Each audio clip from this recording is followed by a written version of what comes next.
अरे ह्या जातीवादी जरांग्याचं करायचं काय? खाली मुंडका वर पाय.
महाराष्ट्रामध्ये उदयास आलेले तथाकथित नेते व सुपारी बहादर म्हणून ज्यांची महाराष्ट्रामध्ये ओळख झाली, ते एका जाती समूहापुरते मर्यादित असलेले त्यांचं नाव घेण्याइतपत आम्ही त्यांना किंमत देऊ शकत नाहीत.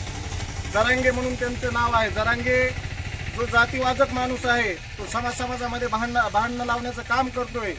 तो आदरणीय आमचे नेते धनंजयजी मुंडे साहेब यांच्यावरती त्यांचे स्वतःचे माणसं पाठवून स्वतःच्या कॉल रेकॉर्डिंग व्हायरल करून त्यांच्यावर बदनामीचे आरोप करतोय. अशा माणसाचा आम्ही जाहीर निषेध करतो. आमचे धनंजयजी मुंडे साहेब यांच्या समर्थनार्थ आज आम्ही डाबी गावकऱ्यांच्या वतीने दुग्ध अभिषेक घालत आहोत. जो माणूस 30 वर्ष राजकारणामध्ये तप करतोय, तो माणूस साधा फोनवर सुपारी देऊ शकेल का? एवढं देखील त्या बिनडोकाला माहिती असायला पाहिजे होतं. या निमित्तानं आम्ही या जरांगेचा जाहीर निषेध करतो.